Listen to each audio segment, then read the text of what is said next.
आज का जो हमारा टॉपिक है वो यहाँ से शुरू होएगा, atmospheric temperature and pressure. Most of the life forms on the earth exist in the lower part of atmosphere. Although we never feel the pressure or the weight of air above us, but it constantly presses us. यहाँ पे हमारा next topic देखिए, mechanism of rainfall. As the hot air rises, it reaches high in the atmosphere where it cools down due to the presence of low temperature there. So finally हमारे chapter का last topic आ गया, monitoring weather conditions. It is important to know weather refers to the state of atmosphere that includes its temperature, pressure, humidity for a specific place for a short period of time. Hello guys, DAV notes class 7 YouTube channel में आप सभी का स्वागत है. आज की इस video में हम क्लास 7 डीएवी के सोशल साइंस सब्जेक्ट का chapter number 4 air around us का लास्ट पार्ट शुरू करने वाले हैं. तो चैप्टर को शुरू करने से पहले चैप्टर का एक प्रीव्यू देख लेते हैं. Topics to be covered in the chapter: structure of atmosphere, इसे हमने पार्ट 1 में कर लिया था. Air and its composition, pollutants in the air, इन दोनों टॉपिक्स को हमने पार्ट 2 में कर लिया था. एटमॉस्फेरिक प्रेशर एंड टेम्परेचर को आज के हम फॉलोइंग पार्ट में करने वाले हैं. अगर आपने पार्ट 1 और पार्ट 2 को नहीं देखा है तो प्लीज़ उन्हें चेकआउट ज़रूर कर लीजिएगा. Link is given in description. तो चलिए बिना टाइम वेस्ट करे वीडियो को शुरू करते हैं.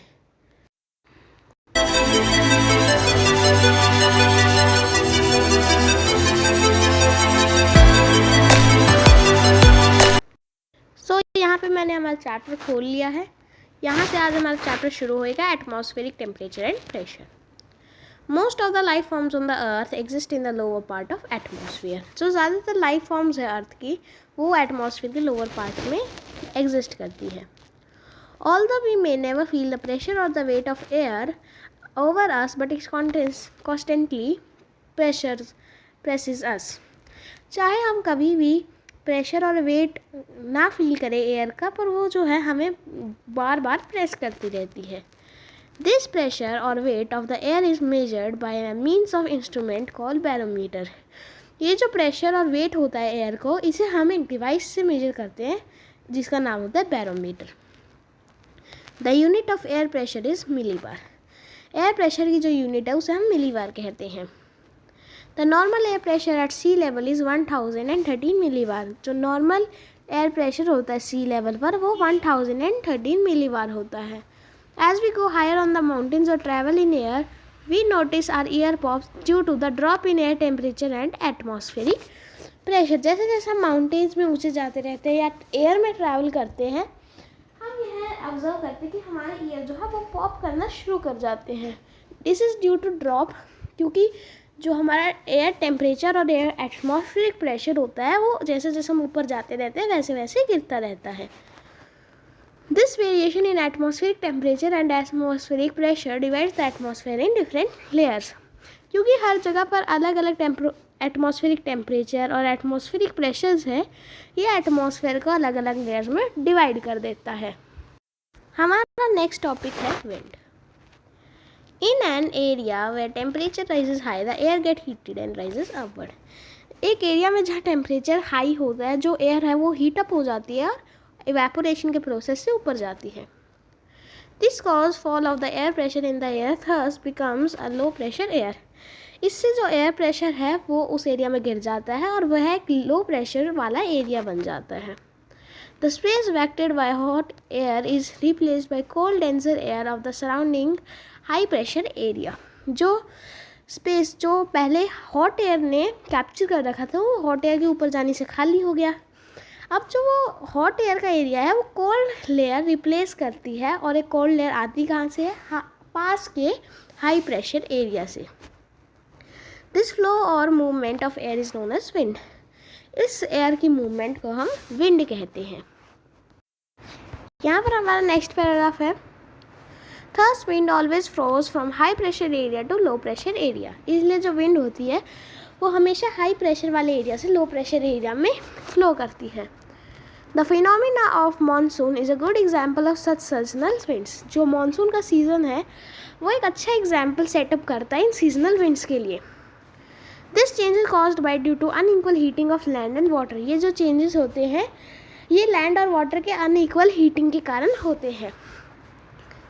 Our country receives monsoon rains which support our agricultural economy.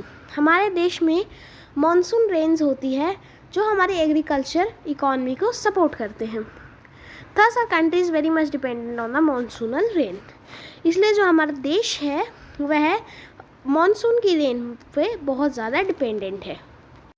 यहाँ पर अब हमारा नेक्स्ट टॉपिक आता है mechanism of rainfall. As the hot air rises each reaches high in the sky atmosphere where it cools down due to the presence of low temperature there. जैसे hot air ऊपर जाती है evaporation के process से, वो atmosphere पे बहुत ही high level पर पहुंच जाती है जहाँ पर टेम्परेचर काफ़ी कम होता है, और उसी कम टेम्परेचर के कारण वो वहाँ पे जाकर कूल डाउन हो जाती है। Thus, water present in the form of water vapor condense into tiny droplets of water or crystal of ice. इसलिए जो वाटर का फॉर्म वाटर वेपर्स जो प्रेजेंट थे वह कंडेंसेशन के प्रोसेस से टाइनी ड्रॉपलेट्स ऑफ वाटर और क्रिस्टल्स ऑफ आइस में कन्वर्ट हो जाते हैं। In due course of the time these tiny particles join together and form clouds. धीरे धीरे जो ये टाइनी क्रिस्टल्स और पार्टिकल्स होते हैं ये जॉइन होते रहते हैं और क्लाउड्स का फॉर्मेशन करते हैं।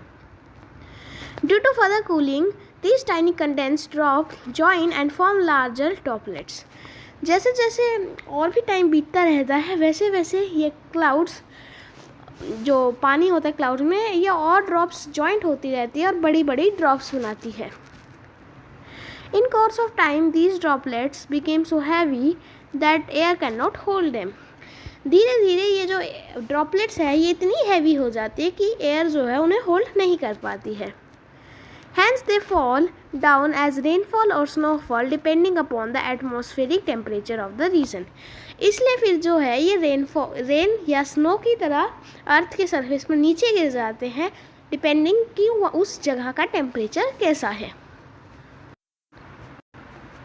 The rainfall is very important to all of us as it brings water to the earth which is essential for survival of all kinds of it. जो रेनफॉल है वो हमारे लिए बहुत इम्पोर्टेंट है क्योंकि ये अर्थ पे पानी लाता है और पानी जो है अर्थ के सभी लिविंग ऑर्गेनिजम्स के लिए एक बेसिक नेसेसरी है। When the rainfall is scarce or very low, it causes drought. जब रेनफॉल काफ़ी कम या होती ही नहीं है तो उससे आपको पता है सूखा पड़ जाता है। जैसे राजस्थान में बहुत कम बारिश होती है तो वहाँ पर हमारा डेजर्ट है। On the other hand, excessive rainfall cause floods. और अगर हम और देखें अगर ज़्यादा बारिश होती है तो वो फ्लड्स को कॉज कर देते हैं, जैसे अभी पंजाब में फ्लड्स आए हुए हैं ड्यू टू हैवी रेनफॉल। यहाँ पर हमारे दो डू यू नो दिए हुए हैं। Atmospheric temperature and pressure are opposite each other on the earth surface. High the temperature lower is the air pressure. जो एटमॉस्फेरिक टेम्परेचर और एयर प्रेशर होते हैं वो अर्थ सरफेस पे एक दूसरे के उल्टे होते हैं। अगर टेम्परेचर लो होगा तो हाई एयर प्रेशर होगा और अगर हाई टेम्परेचर होगा तो एयर प्रेशर लो होगा। यहाँ पे एक और डू यू नो है। The rainfall can be measured with the help of an instrument called rain gauge. जो रेनफॉल है उसको हम मेजर कर सकते हैं एक इंस्ट्रूमेंट की मदद से जिसे हम रेन गौज कहते हैं। The unit of measuring rainfall is centimetre और मिलीमीटर। जो हमारा रेनफॉल का यूनिट होता है मेजर करने का उसे हम सेंटीमीटर्स में मेजर कर सकते हैं या मिलीमीटर्स में मेजर कर सकते हैं। यहाँ पर हमारा फाइनली चैप्टर का लास्ट टॉपिक आ गया है, monitoring weather conditions. It is important to know weather refers to the state of atmosphere that includes temperature, pressure, humidity और specific place for a short period of time. जब हम weather की बात करते हैं तो वेदर की करेक्ट डेफिनेशन होती है ये एक एटमॉस्फेयर का स्टेट होता है जिसमें टेम्परेचर, प्रेशर और ह्यूमिडिटी आते हैं एक स्पेसिफिक जगह के लिए for a short period of time. Weather का मतलब फटाफट चेंज हो जाता है, जैसे आज सुबह धूप है, दोपहर को बारिश हो रही है और शाम को थोड़ा सा मतलब मिक्स हो रहा है, रेन भी आ रही है और सन भी निकल रहा है। वेदर में change in different places of the same city और लोकेलिटी। वेदर जो होता है एक सिटी में अलग अलग जगह पर अलग अलग होता है। जैसे कई बार सिटी के नॉर्थ में तो बारिश हो रही होती है और सिटी के साउथ में सन निकला होता है। On the other hand, climate refers to the state of atmospheric condition that includes temperature, rainfall and pressure over long period of time and covers a larger area. Example, the climate of India is monsoonal. जो हमारा climate होता है वो state होती है जो एक larger area cover करता है, जिसमें हमारा टेम्परेचर, रेनफॉल, प्रेशर आता है, वो भी एक लॉन्ग पीरियड ऑफ टाइम के लिए. फॉर एग्जांपल, इंडिया का जो क्लाइमेट है वो मॉनसूनल है. ठीक है. वेदर और क्लाइमेट में फ़र्क क्या हुआ? वेदर जो है एक छोटे एरिया और छोटे टाइम पीरियड के लिए होता है, वहीं जो क्लाइमेट होता है वो बड़े एरिया और बड़े टाइम पीरियड के लिए होता है. हमारा नेक्स्ट पैराग्राफ देखिए. It is important for us to know the daily temperature and pressure conditions of the place where we live. ये हमारे लिए बहुत इंपॉर्टेंट होता है, हमारे के लिए डेली टेम्परेचर और प्रेशर कंडीशन के बारे में याद रखना जहाँ पे हम रहते हैं. Further, when we travel to any distant place, we should know these variables to prepare ourselves for the particular weather condition. अब जब हम कहीं भी टूर पे जाते हैं तो हमें एयर टेम्परेचर, एयर प्रेशर और ह्यूमिडिटी के बारे में पता होना चाहिए, जिससे हम हमारे सेल्स को वेदर कंडीशन के अकॉर्डिंग ढाल सके, अडेप्ट कर सके. For our benefit, weather reports are given daily in the newspapers, radio and televisions. हमारे लिए काम आसान करने के लिए जो वेदर रिपोर्ट्स है वो डेली न्यूज़पेपर, रेडियो और टेलीविजन्स में आती है. It includes all information regarding atmospheric condition like forecast of temperature, humidity, rainfall, wind velocity, sunrise and sunset. ये जो है वो हमें सारी न्यूज़ जो है खबर देती है एटमॉस्फेरिक कंडीशन की, जैसे टेम्परेचर कितना है, ह्यूमिडिटी का लेवल कितना है, कितनी रेनफॉल है, कितनी विंड की वेलोसिटी है, सनराइज़ कब होगा, सनसेट कब होगा. They are useful to all of us in different ways and we should make it our habit to read the weather report on a daily basis. ये जो होते हैं हमारे लिए बहुत यूज़फुल होते हैं और हमें एक अपनी हैबिट बनानी चाहिए वेदर रिपोर्ट्स को डेली पढ़ने के लिए. सो गाइज, आज की वीडियो में इतना ही. अगर आपने वीडियो को एंड तक देखा है तो थैंक यू फॉर वॉचिंग. अगर आपको वीडियो में कुछ भी सीखने को मिला तो वीडियो को प्लीज़ लाइक करिएगा. और अगर आपको क्लास 7 DAV के और कंटेंट के बारे में पढ़ना है तो प्लीज़ हमारे चैनल को सब्सक्राइब कर लीजिएगा. मिलेंगे एक और नए वीडियो के साथ. Tata, bye bye, see you tomorrow.